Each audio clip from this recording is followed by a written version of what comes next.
pela oração.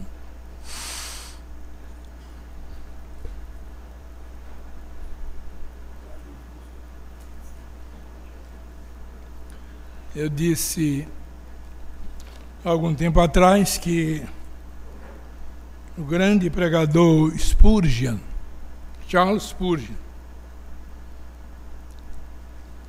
quando subia os 3 degraus que demandavam a sua tribuna sacra, ele dizia: Espírito Santo, Espírito Santo, Espírito Santo.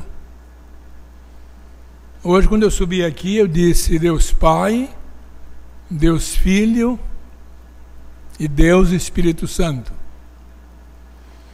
Eu já ouvi alguns testemunhos na igreja, nos meus contatos, que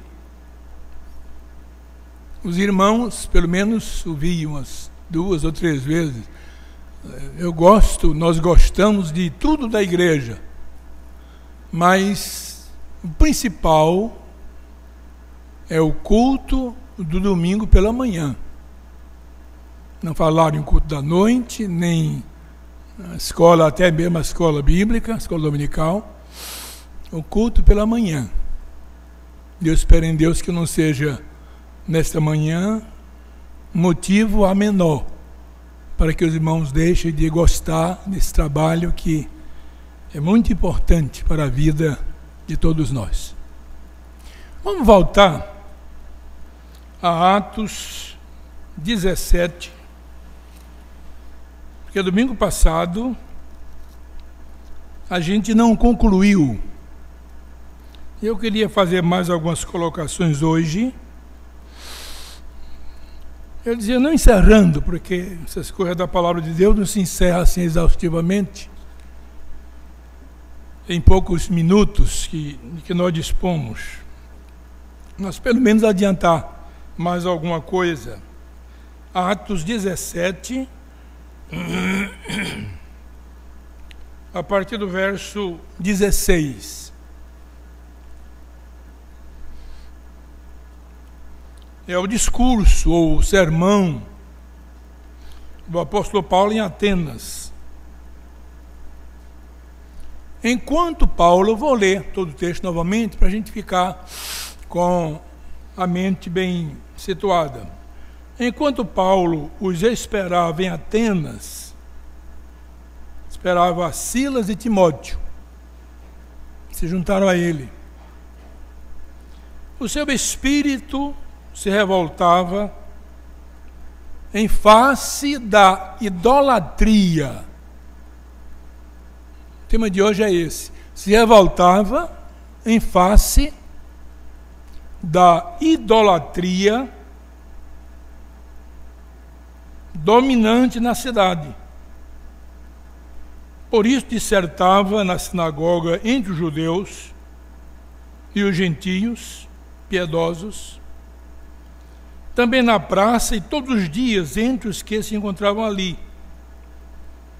E alguns dos filósofos epicureus, nós dissemos aqueles que só tinham a mente voltada para o prazer humano da carne, estoicos, aqueles que entendiam que não precisavam de Deus, porque eles podiam tudo, contendiam com ele, Paulo, havendo quem perguntasse, o que quer dizer esse tagarela?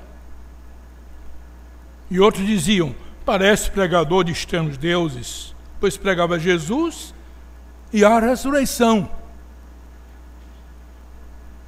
Então, tomando-o consigo, o levaram ao Areópago, aquela corte suprema de Atenas, dizendo, poderemos saber que nova doutrina é essa que ensinas, posto que nos traz aos ouvidos coisas estranhas.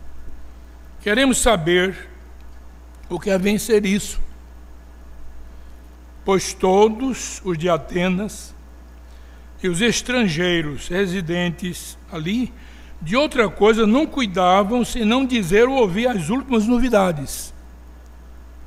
Então Paulo aqui no verso 22, começa o pequeno sermão, o pequeno discurso. Então Paulo, levantando-se no meio do Areópago, daquela assembleia, daquela plateia, disse: senhores atenienses, em tudo vos vejo acentuadamente religiosos. Por aí nota-se que religião não resolve tudo. Aliás, não resolve nada. Porque passando e observando os objetos do vosso culto, encontrei também um altar no qual está escrito: ao Deus desconhecido. Parece, na maioria das nossas Bíblias, aqui uma letra grande, em destaque. Eu fui ver lá o Novo Testamento grego, não existe isso. Está do mesmo tamanho a letra dos outros, mas um destaque especial. Podia ser o tema do sermão dele: ao Deus desconhecido. Pois esse que adorais sem conhecer é precisamente aquele que eu vos anuncio.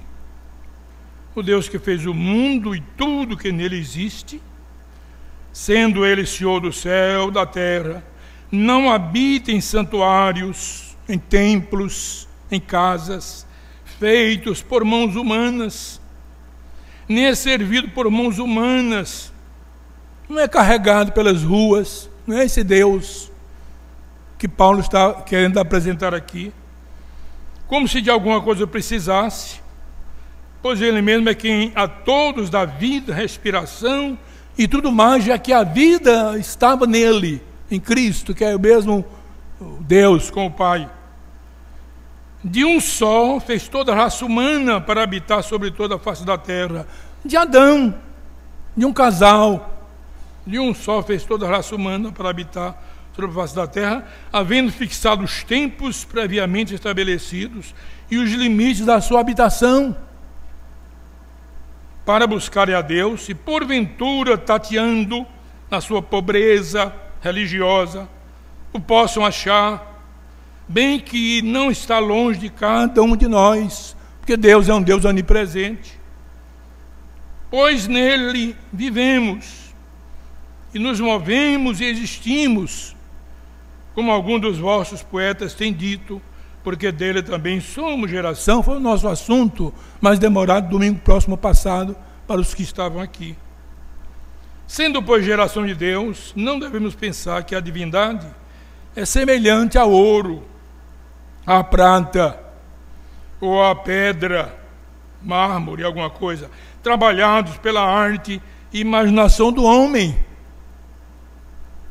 Ora, não levou Deus em conta os tempos da ignorância? Agora, porém, notifica aos homens que todos, em toda parte, se arrependam. De quê? Da idolatria.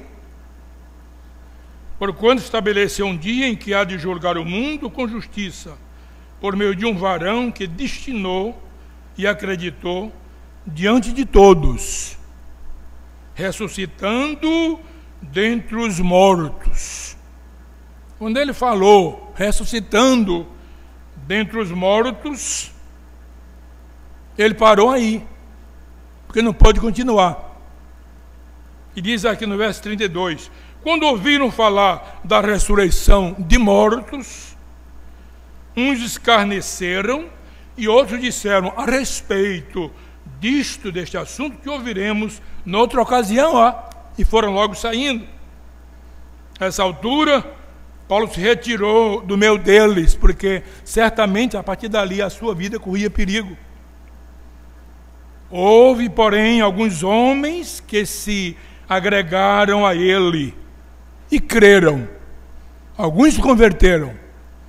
Não deve ter sido muitos, não, poucos.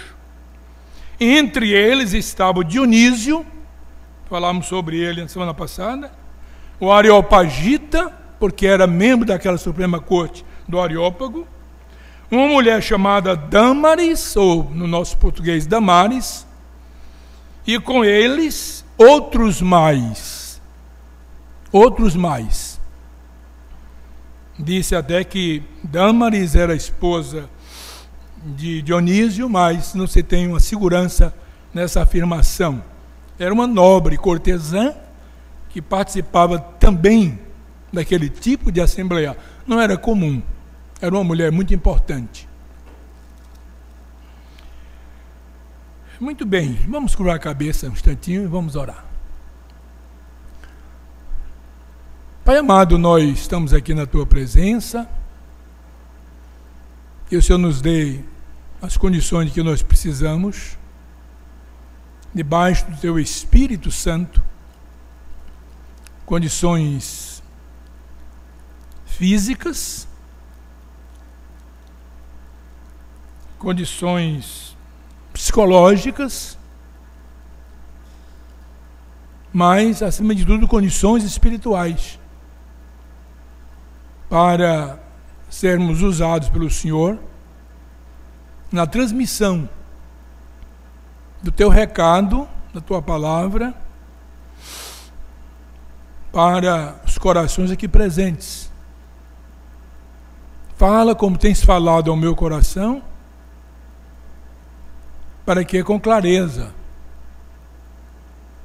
com precisão, essa tarefa seja desempenhada para a glória do Teu nome e o bem de todos nós. Em nome de Jesus. Amém.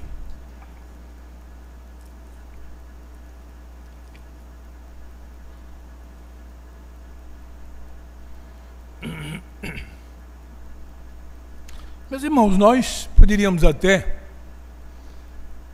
dar alguns títulos, alguns temas, além do que está aqui no texto, para essa mensagem do apóstolo Paulo, que embora gastando apenas 10 versículos, é um texto desse tamanho, eu li bem pausadamente, não demorou aqui nem 5 minutos.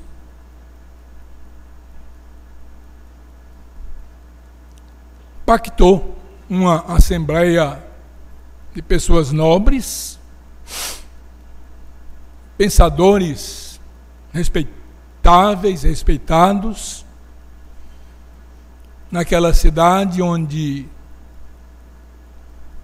o Areópago, aquela corte suprema, era o espaço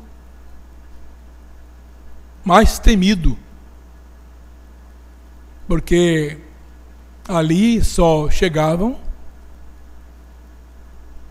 mentes de escola, pessoas importantes na metafísica, na filosofia.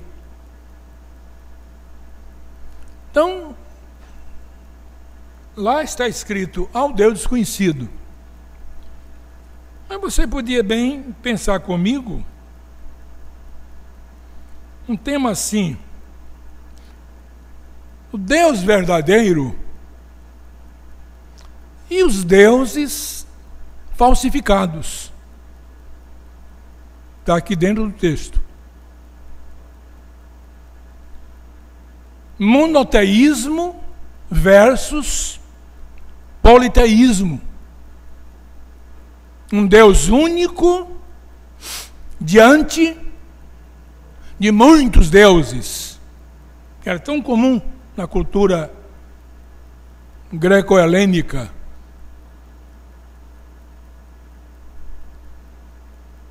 Ou, como domingo passado vimos, no Deus único nós vivemos, nos movemos e existimos.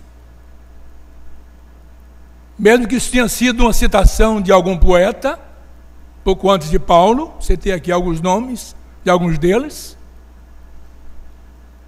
Mas se isso aconteceu, essas palavras foram divinizadas pelo Espírito e hoje elas fazem parte do cânon sagrado.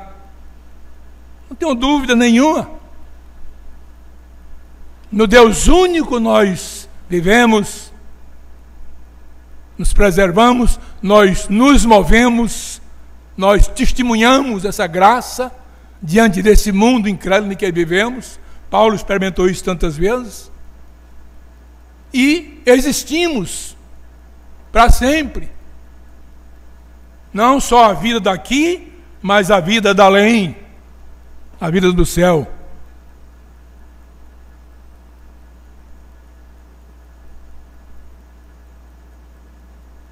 Mas poderíamos pensar hoje, por exemplo, como tratar as imagens de escultura? Como tratar a idolatria? Aliás, tem sido o assunto do nosso querido Kleiber na escola dominical, acho que hoje, domingo, não sei se já vai concluir. Como tratar a idolatria? Já que Paulo estava ali no Areópago, cercado de centenas, não sei, de milhares de deuses pagãos, em uma cidade onde, para onde se virava, havia uma herança do paganismo. Daí ele ter se revoltado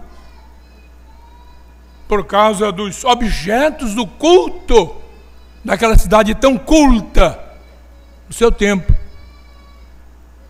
Como tratar a imagem de escultura?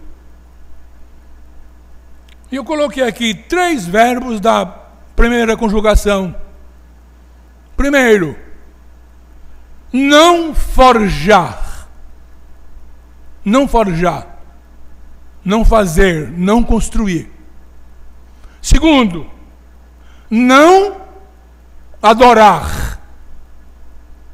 Não servir a imagem de escultura. E terceiro, que é a parte mais prática para nós nesta manhã, é não guardar. Não forjar, não adorar e não guardar. Preservar. Não forjar. Quem aqui desconhece o segundo mandamento, que é o mais longo de todos? Alguns que têm apenas 2 palavras. Não isso, não aquilo, não aquilo. Mas o segundo, Moisés nada. Deus, que foi quem imprimiu as primeiras tábuas da lei, gastou tanto assim.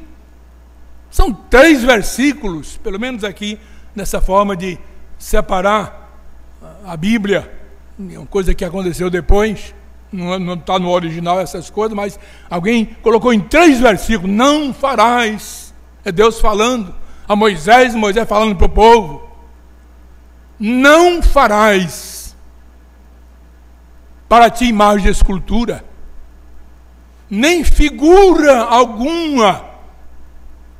Veja que não fala só da escultura, mas fala também de figura. Vamos usar uma linguagem muito antiga, retrato, pintura, está tudo nessa linha. Nem figura alguma do que há em cima no céu, nem embaixo na terra, nem nas águas debaixo da terra. Não te encurvarás a elas, não lhe renderás cultos, não as adorarás, porque eu sou o Senhor teu Deus, o Deus zeloso, que visito a iniquidade dos pais nos filhos, até a 3ª e a 4ª geração daqueles que me aborrecem. E faço misericórdia até 1000 gerações daqueles que me amam.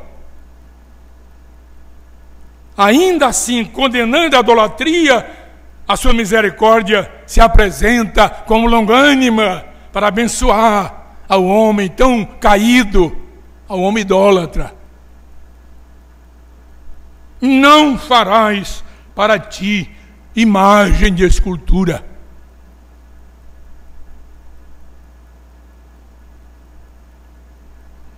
E o que é idolatria? O pastor Kleber tem colocado isso aqui, estou apenas secundando alguma coisa, relembrando.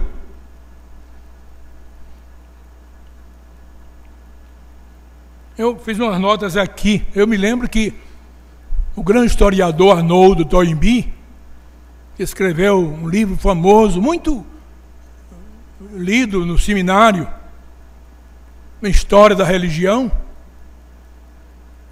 chamado História das Civilizações. É uma obra espessa, pesada, bem escrita, bem orientada. E em algum momento ali, Toynbee diz que o sentimento de religiosidade do homem, ele se apresenta de 4 formas. Ele é universal, ele é inato, ele é inexplicável e o último, ele é inevitável. Então nasce com o homem e não há quem possa tirar do homem esse sentimento, porque é dele. Não se pode explicar exaustivamente. Não se pode evitar.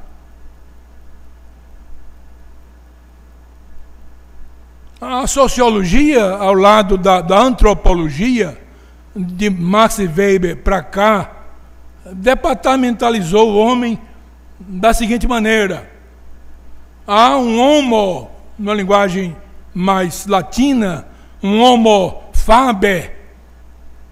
Não, primeiro o homo sócio, um homem que precisa de alguém para conviver. O homem não existe sozinho. Há o homo faber, o homem que constrói, o homem que destrói, o homem que cria, o homem que faz a sua moradia, até hoje moram uns sobre os outros assim, não é? Essa coisa toda. Um homem que transforma a natureza, um homem que chega à lua, etc, etc, etc. O homem inteligente. Mas eles disseram assim: há o homo sapiens. O homem que sai de si, ele transcende e ele busca alguma coisa que está fora dele. O problema é a maneira como ele vai sair de si, nessa busca. Aí é onde entra a religião. Em tudo vos vejo acentuadamente religiosos. Na tentativa do homem querer se ligar a um ser superior, a Deus, mas ele não sabe como. E ele começa a criar os seus caminhos, as suas torres de Babel. E a gente sabe que não há caminho do homem para Deus, mas há caminho de Deus para o homem. Não é daqui para lá, é de lá para cá. E ele fica perdido. Mas já que seu sentimento é inevitável, como é também inexplicável, ele continua. E ele aí cai na idolatria. E o que é idolatria? Eu escrevi aqui para ser sucinto. Idolatria é este homo sapiens buscando em seu inevitável sentimento de religiosidade, já vimos, um ser superior acima dele para adorar. Por falta de orientação na busca do Criador, ele se torna um fazedor do seu próprio Deus. Deus aqui é certamente com letra minúscula.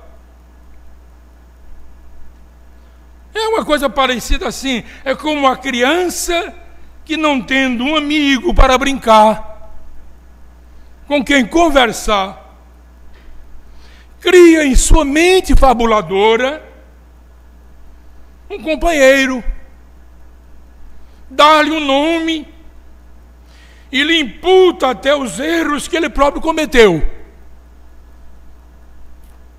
Aqui vem uma experiência vivenciada dentro da minha casa, da minha filha, com o meu netinho, quando tinha mais ou menos 4 anos.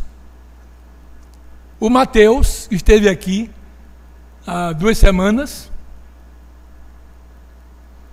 ele criou um amigo. E o nome do amigo dele era Juquinha. Juquinha. E para onde ele ia, Juquinha o acompanhava, Juquinha ia atrás. E ele conversava com Juquinha, altos papos. A gente podia observar à distância.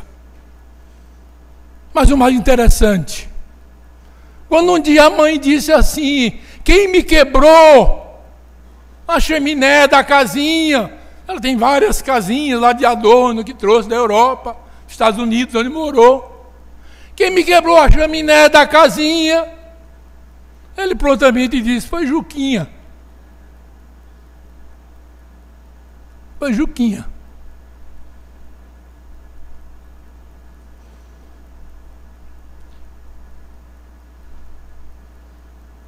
Para você ver como a idolatria é algo tão rasteiro, tão elementar, que o profeta Isaías diz: o ídolo nada é. E não é mesmo nada. O ídolo nada é. E seria bom, antes de lembrarmos o 2º mandamento, sempre: não farás para ti imagem de escultura, nem figura alguma do que é em cima do céu, nem embaixo da terra, tal, já citamos. Nós nos lembrássemos do 1º mandamento, que diz o quê? Não terás outros deuses diante de mim. Isaías diz: eu sou o único, e fora de mim não há Deus. Não sabe de uma coisa? Eu tenho dificuldade em abrir o coração e a boca e cantar na igreja com os irmãos. Isso aconteceu no seminário há muito tempo. Eu morei ali dentro muitos anos, na qualidade de deão daquele seminário. E um dia cheguei para o culto, tinha um seminarista dirigindo e cantando aquele coro: não há Deus melhor, não há Deus maior, não há Deus tão grande como o nosso Deus. A melodia é bonita, né? A gente conhece, você conhece a melodia, eu conheço, todos nós conhecemos. O restante é maravilhoso.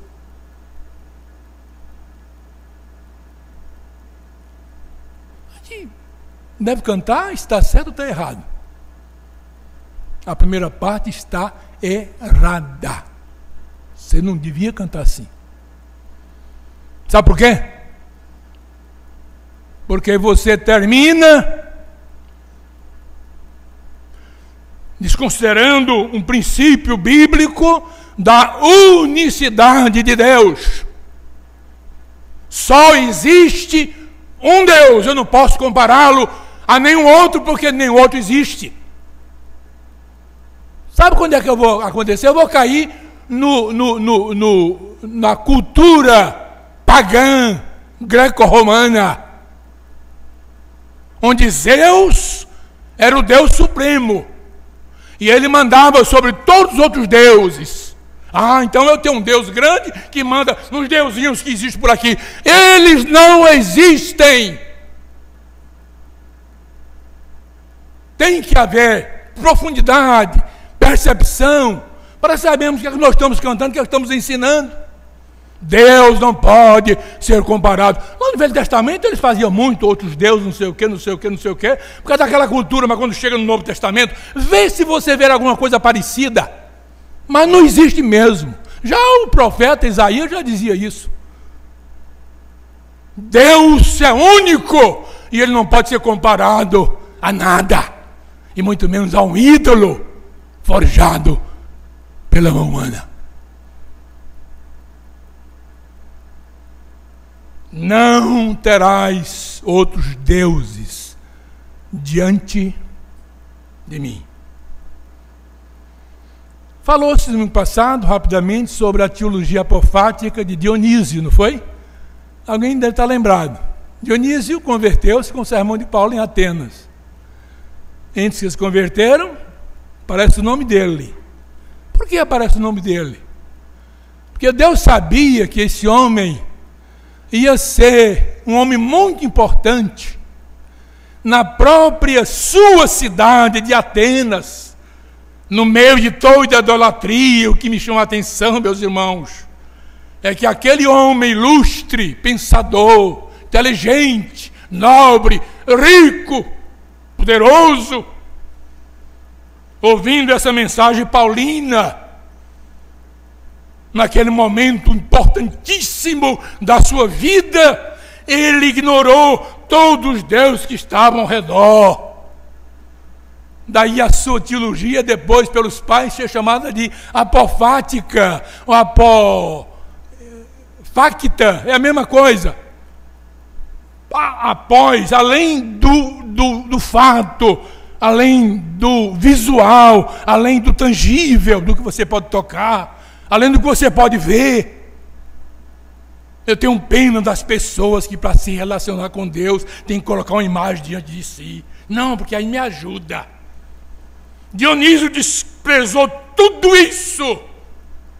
É o que o Senhor disse àquela mulher à beira do poço, a mulher samaritana. Deus é Espírito. Importa que os seus adoradores o adorem, como nós sabemos, em espírito e em verdade. Daí é por isso que eu fiz aquela pergunta no domingo passado: como é o seu Deus? De que tamanho é o seu Deus? É um Deus longe, distante, que você precisa de intermediário para chegar a Ele? É um Deus inacessível? Aí Paulo diz: bem que Ele não está longe de cada um de nós, porque Ele é onipresente.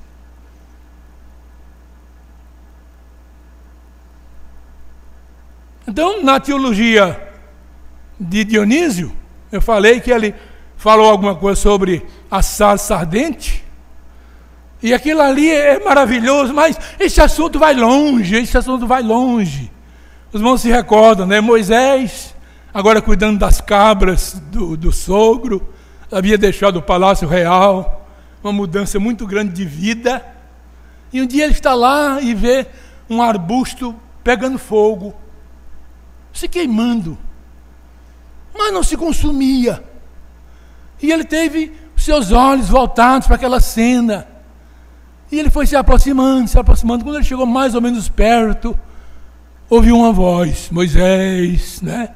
Moisés, tira as sandálias dos teus pés, porque o lugar em que estás pisando é terra santa. Eu estou aqui. Veja que cena. E ali nós não sabemos como esse homem reagiu diante dessa dantesca visão da presença de Deus, mas uma presença assim, muito distante, do sentido de um homem não poder suportá-la na sua integridade, na sua completude. Tira as sandálias dos teus pés.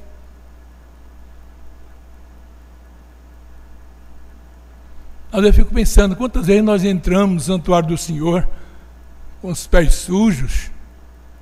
Estou falando do sapato que não foi limpo lá fora, com as mãos contaminadas, com o coração pesaroso, e às vezes saímos daqui e nada de novo aconteceu. O culto foi apenas um momento aqui vivenciado com os irmãos.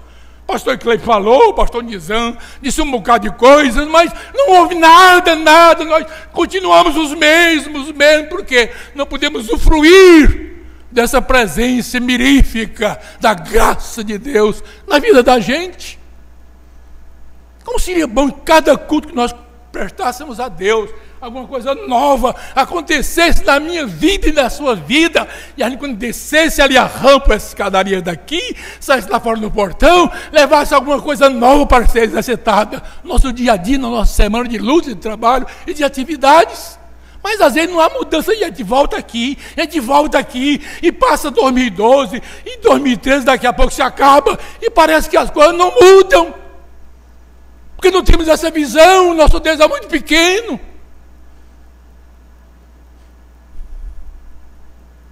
Eu me lembro quando Deus quis falar com Moisés, disse: olha, eu tenho uma incumbência muito grande para você.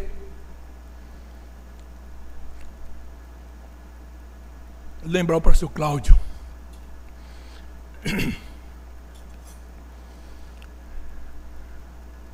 Agora, faça uma coisa.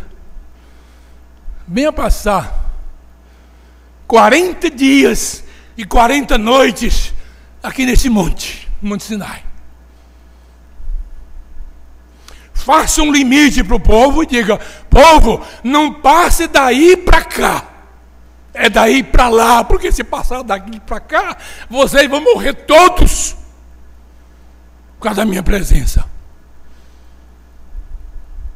E o homem ficou lá. E as coisas começaram a acontecer. E chegou o momento em que o vento soprou, o trovão rebombou, o relâmpago fuzilou, as montanhas começaram a se fender. Era o Senhor que se aproximava.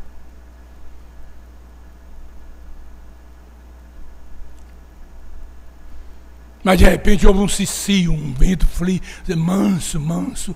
E Moisés naquela expectativa. Eu não sei como esse homem suportou. Não sei como ele aguentou. Agora ouviu a voz de Deus. Depois ele entregou umas tábuas que ele mesmo forjou com a sua maneira sábia. Os 10 mandamentos leve para o povo. Quando Moisés desce do monte, o seu rosto estava transfigurado. A presença de Deus faz isso. Isso não é idolatria, não é Deus nenhum, nem Zeus, nem sua tropa, nem ninguém que pode fazê-lo. Somente Deus faz. Somente Deus faz. O príncipe Sadhu da Singh, o hindu, deixou o palácio real, pôs um chapéu roto na cabeça, sandália simples nos pés, e saiu de aldeia em aldeia, pregando a palavra de Deus. Um dia bateu a uma cabana e pediu água. Por ali tinha passado um missionário e falado àquela gente ali, daquele lugarejo, sobre Jesus, o homem de Nazaré. A sua meiguice, o seu amor pelas crianças, deixai vir a mim as criancinhas. E ele falou, e ele falou. Dias depois, quando o príncipe ali passa e pede água para beber, estava sedento. Uma menina mais ou menos de 10 anos o atendeu à porta da cabana, correu de volta e disse: mamãe, há um homem aí pedindo água. Um homem pedindo água, minha filha? Como é ele? Ele se parece com Jesus. Ele tem a fisionomia parecida com aquele homem que o missionário falou. Ele se parece com Jesus. Só o Senhor faz isso. Só a intimidade com o Senhor faz isso. E o que nos livra, meus irmãos, de ficarmos a vida toda só parecendo com nós mesmos, é a falta de intimidade e conhecimento com o Senhor. E quem leva a isso? A idolatria. Infelizmente nós somos idólatras de muitas coisas.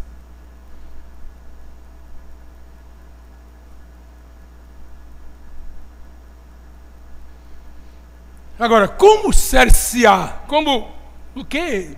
Se jungir? Como limitar, melhor, como limitar o Deus da sarça. Isso é a teologia de Dionísio. O Deus do Sinai, do monte que se fende, das pedras que rolam, do arraial que não pode se aproximar por causa do pecado deles, para não serem consumidos. Como fazer isso? Que ousadia! Em um boneco de madeira,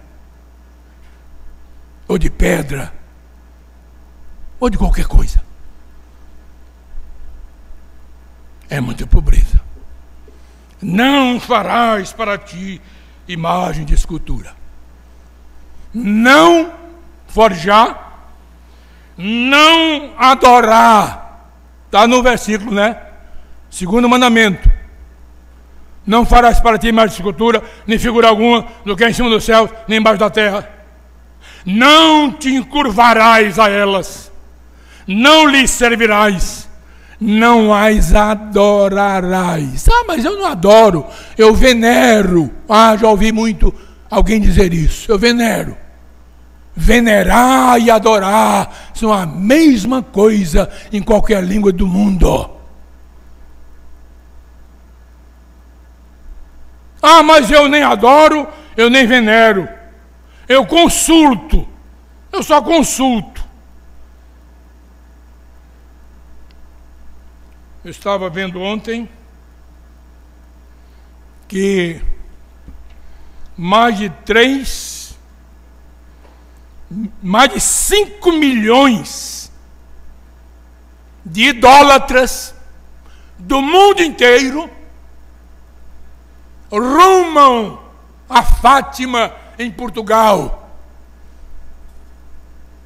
e ali deixam fortunas.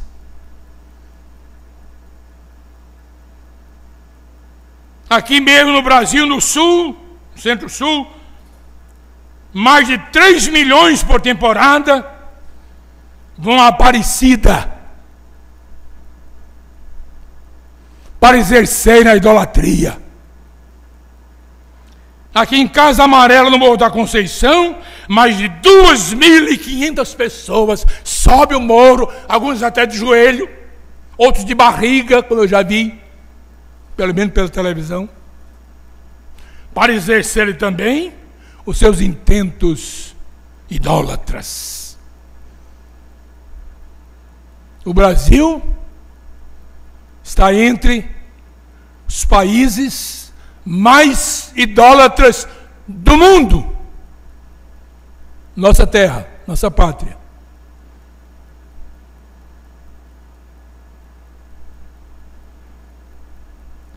Não forjar,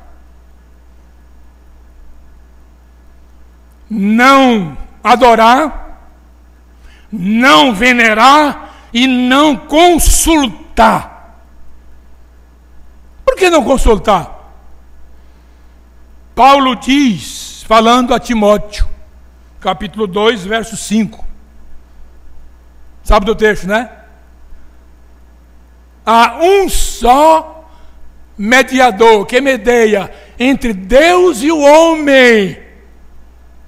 E ele disse com clareza, Jesus Cristo, que se fez homem, só Ele. E mais ninguém. Uma moça que se dizia, eu espero em Deus que ela seja realmente uma crente, foi fazer uma prova de vestibular, estava tão preocupada, que ali na cadeira, quando tinha papel na mão para responder 50 perguntas, ela diz assim, eu me lembrei do meu tio, que havia falecido, fazia uns 2, 3 anos. E eu pedi a ele para me ajudar.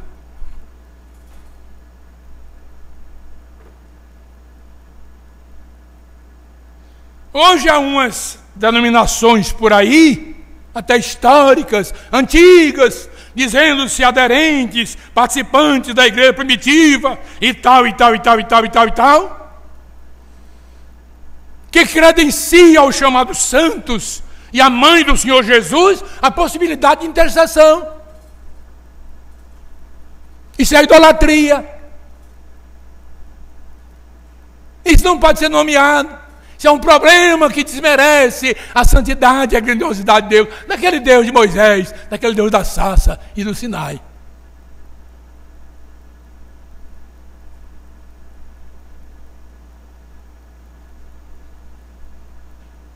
Portanto,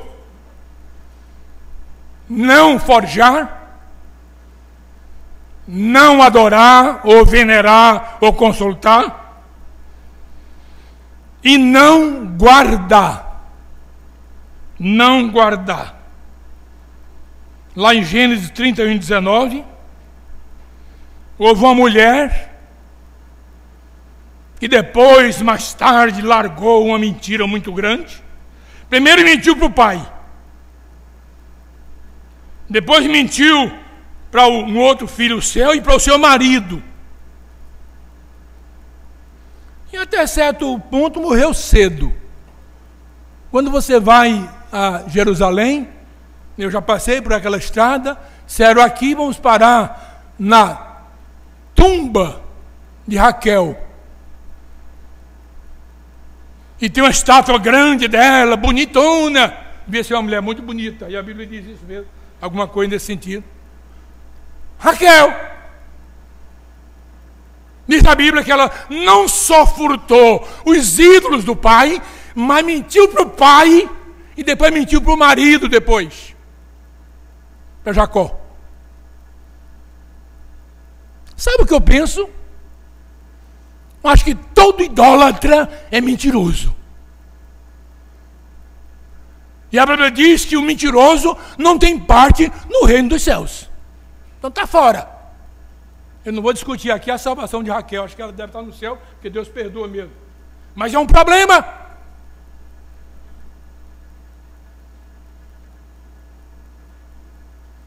Moisés, em Números 33, 50 a 52. Eu sei que alguém está anotando aí. Números 33, 50 a 52. Eu não vou ler o texto, vou só referir aqui. Ele ordena ao povo de Israel para não se apossar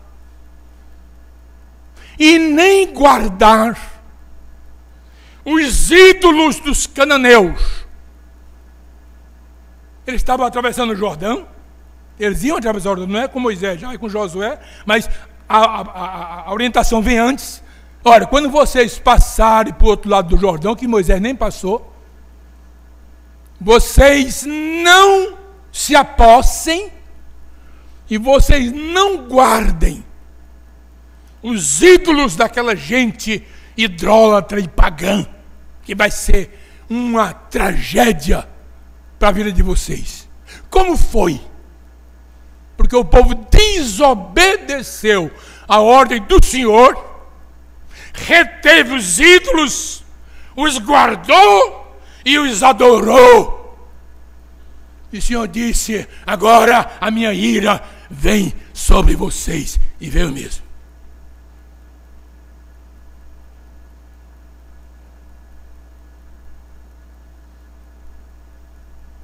Eu vou concluir.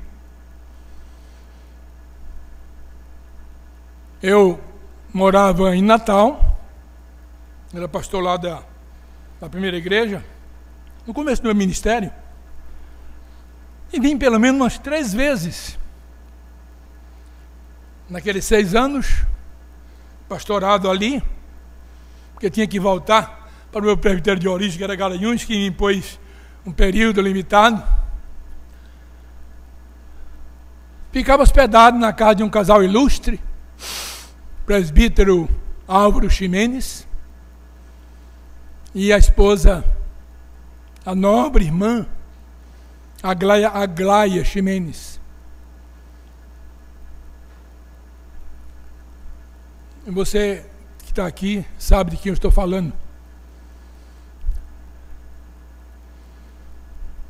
E um dia ela disse: pastor, eu sei que já é tarde, porque a gente vem da igreja, fica conversando, e eu ficava hospedado naquele bonito apartamento virado para a lagoa ali, lá, acho que no 10º andar, tinha uma suíte só para os pastores. Eu privava dessa maravilha, né? Os pastores têm essa vantagem, viu? Bons lugares, assim, eles deixam para o pastor. E a gente fica tão honrado com isso, com outras honrarias que o ministério nos traz. Aí sentei com ela, o Álvaro também sentou, e ela disse: eu quero lhe contar uma história. É uma parte da minha vida, que durou 17 anos. Pois não. Ela era de Natal, filha de Átila Garcia. A Alnira conheceu a Glaia muito bem, né, Alnira? Um homem abastado, um homem rico. E Álvaro se encontrou com ela e se casaram. Álvaro já era um pouco mais maduro do que ela. Ela é uma mulher muito bonita, pianista, mãos de fada, para trabalhar artes manuais. Mulher inteligente, mulher preparada. Casaram-se. Álvaro estava começando trabalho como engenheiro agrônomo, ligado a uma repartição federal. Houve um problema, eles entraram na justiça, e aquela causa não andava, aquilo não tinha como sair, ele com dificuldade, problemas, morando numa casa simples, aquela mulher que havia descido de nível de moradia, uma casa que era emprestada de favor pela mãe, que já era viúva. Os meninos foram chegando, são 3. A educação, a dificuldade, o problema, sem um transporte para andar. 5 anos, 10 anos, 15 anos, 17 anos. Alguém já quer se preparar para a universidade? Quando não estava ali, morando de favor, iam para uma casinha que a mãe tinha lá, numa praia, nos coqueiros, ia para lá também. Levava alguns pertences para lá, passávamos um dia lá, outro aqui. Aquela luta. Uma mulher crente, uma mulher de Deus, uma mulher de oração. Álvaro, um presbítero da igreja, honrado, respeitado. E uma noite ela não conciliou o sono. Ela se levantou, deixou o Álvaro no cantinho dele, veio para a sala, acendeu a luz, pegou a Bíblia, uma revista chamada Voz da Cruz, alguém aqui deve se lembrar, editada em Belo Horizonte por Thea Reigri, que não tem mais, hoje não circula mais. E estava ali a revista dentro da Bíblia. Ela então abriu a Bíblia, abriu a revista e folheou assim e abriu a esmo a revista. Quando seus olhos deram em Deuteronômio 17, 3-5, era o texto da matéria. Ela leu o texto. Ela leu a matéria, eram artigos bem sucintos, de 1,5 páginas. Quando ela terminou, para se preparar para orar, e olhou de frente, estava lá a estatueta.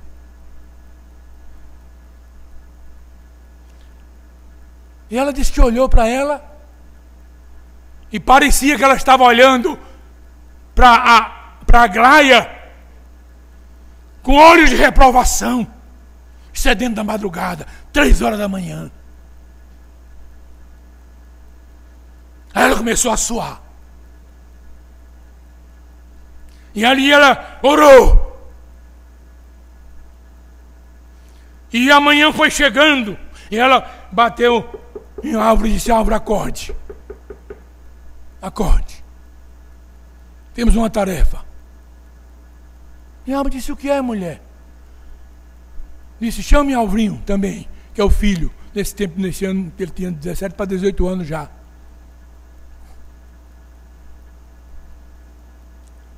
Explicou. Disse, cadê a foice de descascar coco? Álvaro disse, está aqui.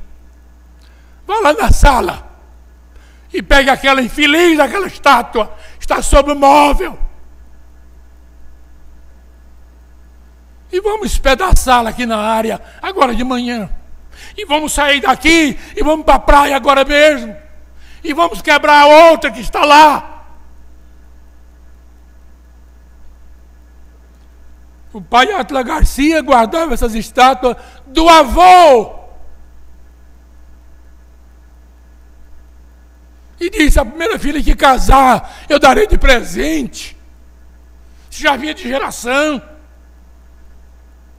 Isso agora que ela foi descobrir que uma era o Deus Sol e a outra era a Deus Lua.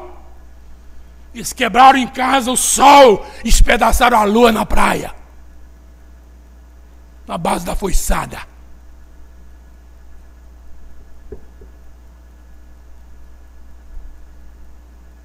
E ela disse, a partir daí, as coisas na minha vida, na vida de Álvaro e dos meus filhos, mudaram completamente. Porque eu guardava em casa 2 ídolos sem saber que eu estava guardando. Por isso a palavra diz, não guarde. Não se aposse e não guarde. A história vai mais além, a gente para por aqui. Mas eu perguntaria, o que é que porventura você está guardando na sua vida, no seu coração, ou na sua casa, que precisa ser alijado? Eu falei esse assunto na igreja memorial, tem uns anos já. À noite, algumas pessoas me procuraram, que eu falei de manhã e à noite, quando eu vim para isso aqui. Um disse assim, eu chamei minha mulher quando cheguei em casa, e disse, mulher, pega esse Buda de bronze, que está em cima do nosso piano, e vamos dar fim a essa desgraça hoje.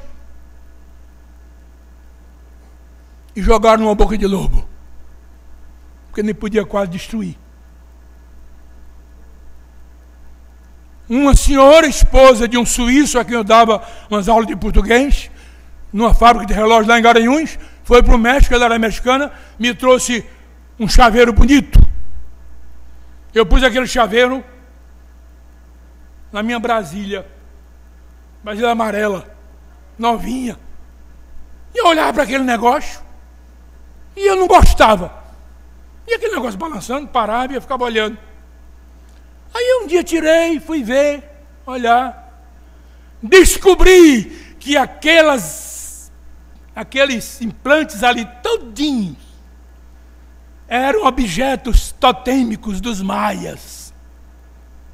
Eu digo, miserável, tu ficaste comigo até hoje, mas agora vais para a boca de lobo.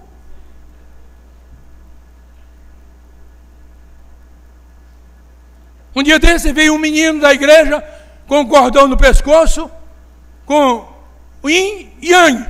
Meu filho, você sabe o que está usando aí no seu pescoço? Um outro chegou no seminário, no meu tempo, numa aula de ética, lá vem. Eu digo, e essa blusa? O que tem?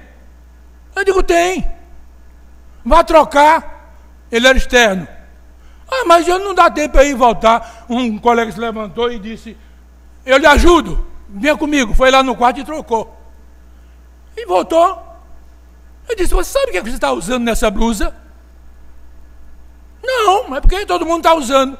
Mas você aqui no seminário, seminarista, não sabe que filho do dito é filho do cão? Está lembrado que apareceu umas blusas? Uma moça chega não sei onde com um negócio daquele, em inglês. Eu olhei, no meu pouco inglês, E você sabe o que está escrito aí? Não. E por que você usa essa desgraça? Eu sou uma fruta fresca. Coma-me. Prove-me. Eu digo, é isso mesmo. E em casa o que é que você está guardando? Achando que é uma cobrazinha simples, bonita, malhada. Esquece da sua peça, do seu veneno. Pensa nisso. É para mim, é para você, para todos nós. Portanto, não fazer. O que mais? Não adorar. E o que mais? Não guardar. O tempo já passou, tá vendo? Tá bom. Oração. Vamos orar para terminar. Fica de pé um instantinho para a gente descansar.